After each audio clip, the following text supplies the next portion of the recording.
right, we're in for a special treat. Our friend from the hood, Mike Oster's doing a temporary move nowhere ride along in our little Susie Homemaker patrol car. So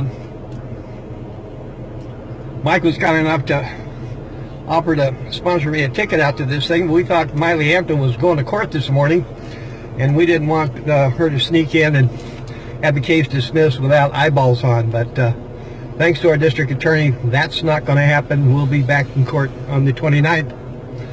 But I wanted to give Mike an opportunity to give everybody a first-hand report on what happened here today as our camera continues to take a look at this handful of unwashed protesters here protesting something with their professional sign.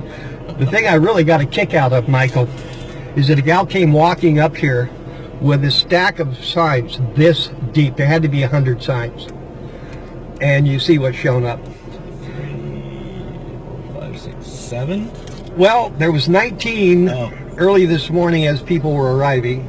The dense fog pretty much deterred them seeing anything because everybody's worried about running at the rear end of somebody in this deep fog. We captured all that on video. So, Mike, the most important thing is not these unique individuals, but what happened inside? Well, let me shut some windows here. So, okay. Go ahead. Sheriff Jones was the master of ceremonies.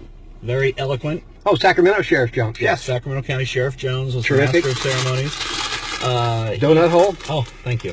He was given the task because Sheriff McGinnis said he was going to be out of town, but Sheriff McGinnis was sitting at the table with Sheriff Clarke from Milwaukee. Okay.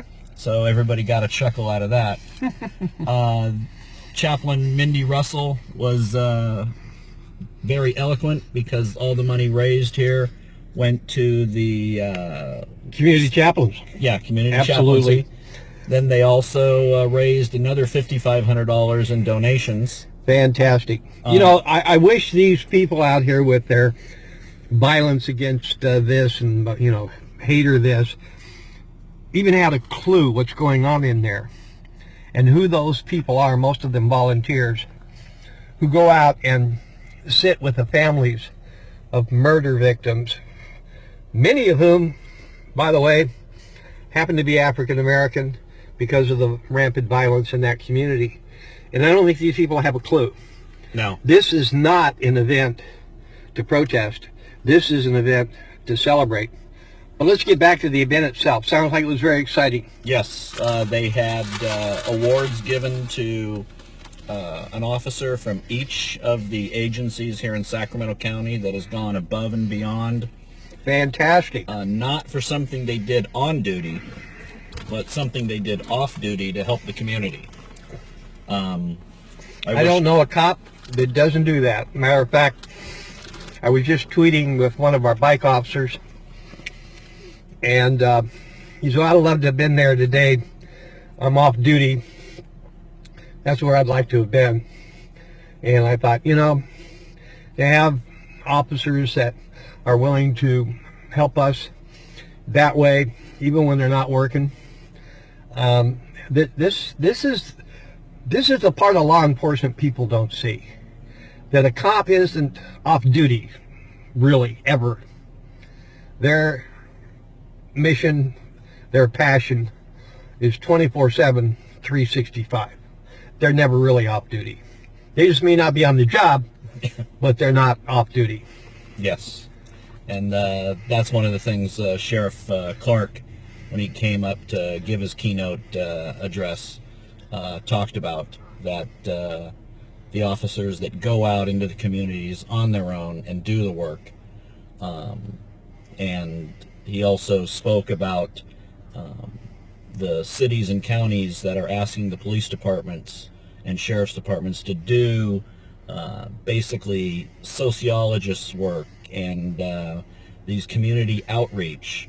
When he gets phone calls, the first thing he asks is, what's going to happen if I send an officer out there? Is this a law enforcement function?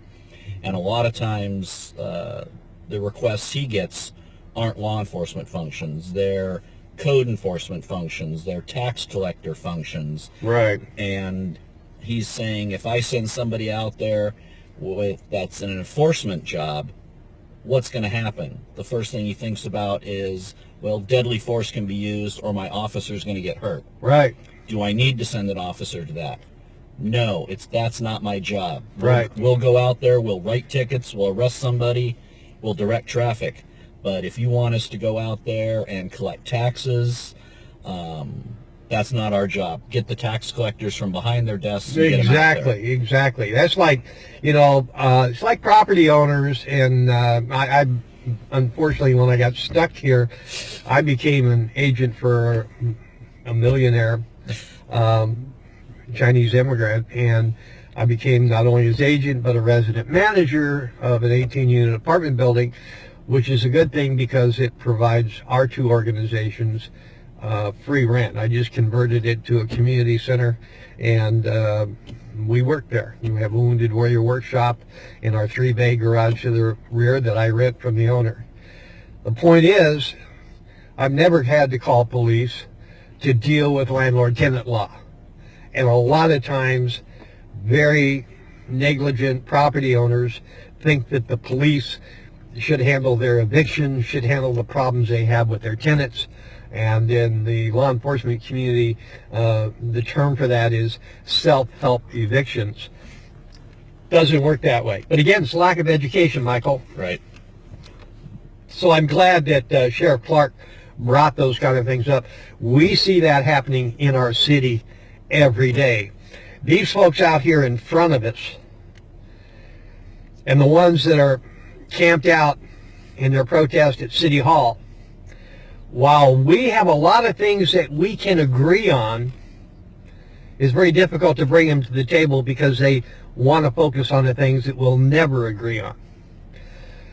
When we have officers tied up, having spent over a month of trying to convince these people that the camping ordinance is still in place, will have to be enforced, and that they're pulling resources our city can't afford.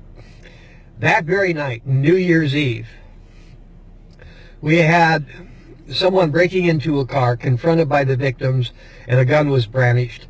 We had no units available to send on that call right away. When we tie up police officers on social issues, we've got a real problem. And I think that's happening all over the country. We're hearing it from reasonable mayors. We're hearing criticism of the police by the unreasonable mayors with their own political agenda. Did Sheriff Clarke address some of this government, what almost appears to be malfeasance, like the councilman that's been all over the news recently about, hey, go throw rocks at our police officers? He did. He brought up that the national average for unemployment for African American males is 15%, and in Milwaukee County it's 33%. Wow. And he tells his county board, when they want him to clean up an area, he says, well, you need to provide these people with jobs. Our job isn't to find them a job. Our job is to write tickets, make arrests, and keep the peace. Right. Your job is to bring some sort of businesses to those neighborhoods so that those people have a job so they can get off public assistance. Right.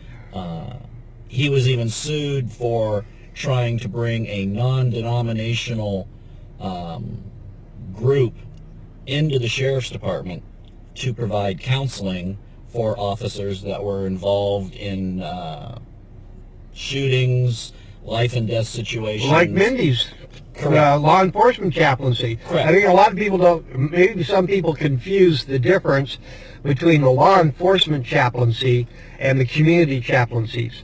While some of the same people are involved, they're still two separate entities. The law enforcement chaplaincy are the ones that attend to the families of an officer who's either been seriously injured on duty or killed in the line of duty, where the community chaplains are out with victims, well, who frankly, some of the family members are suspects themselves. Right. The community chaplain's role, they're unsung heroes, and I don't think people really understand the risk they take in doing their job. Yeah, he was sued in federal court by 2 officers, and the federal judge ruled in the officers' favor, but only gave them $1. Sued for what? Sued because the officers felt that because they were forced to be there on duty, that it was a violation of their religious freedoms. The judge basically agreed in premise, but by awarding him $1, I think the judge also felt that what Sheriff Clarke was trying to do was reasonable to try to help the officers. So it was kind of a hollow victory for the 2 officers that sued Sheriff Clarke for what he was trying to do to help his officers that are dealing with the what they deal with on the streets every day. The officer-involved shootings, the violent confrontations, the deaths, the needless, Amazing. Yeah. Well, I think Willie Shakespeare probably said it well in eons past. Shoot the lawyers.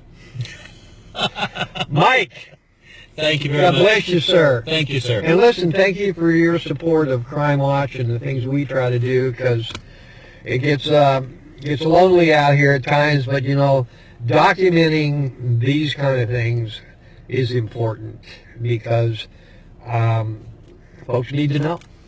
I wish The more we can tell them about the great things that law enforcement does, compared to oftentimes, as we've shown just in the last week or so, outright lies by these folks. And I'm getting real tired, Michael, of people saying, oh, well, you have to be nice and don't call them liars. If it smells like a turd, if it looks like a turd, and it sticks to the bottom of your shoe like a turd, it's a turd. Yes.